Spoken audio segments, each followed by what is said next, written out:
Alright, the next one says we're going to be using the geometric sequence.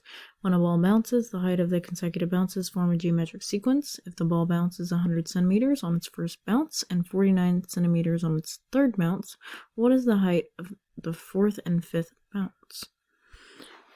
Alright, so I know that on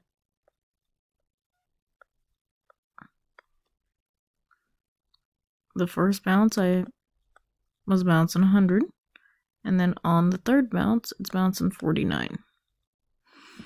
Alright, so kind of hard to find my common ratio if I've got a missing term, but just like the last bit, I know that this is a sub 1, I know that this is a sub 1 times r, and I know that this is a sub 1 times r squared. Alright, so I know that a sub 3 is equal to a sub 1 times r squared, which is just going to be 49 is equal to 100 times r squared. Alright, divide that by 100. I should just get 49 over 100 is equal to r squared. And then taking the square root of both sides, I should see that r is equal to 7/10. So if I multiply 100 by 7/10, I should get my answer of what a sub 2 is. Even though I really don't need it, I can still find it, and if I really wanted to find it, it would be 70.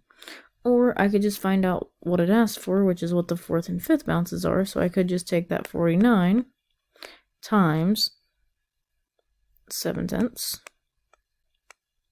to figure out what a sub 4 is, which is just 343 divided by 10. And then a sub 5 would be 343 over 10 times 7/10.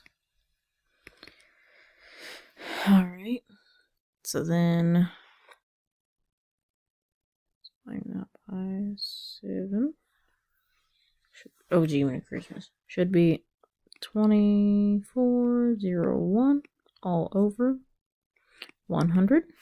So finally I can fill in those last spots. So I've got 343 over 10, and then I've got 2401 all over 100.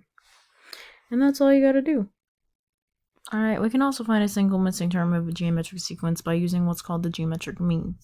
In a geometric sequence, that square of one term is equal to the product of the two surrounding terms. So looking at the sequence, I've got 4, 8, 16, 32, etc.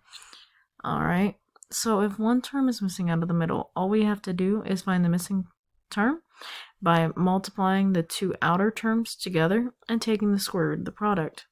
Or finding the geometric mean of two numbers, x and y. We're just going to use the formula of the square root of x times y. Alright, so what this looks like, we're going to look at the next piece in the next video.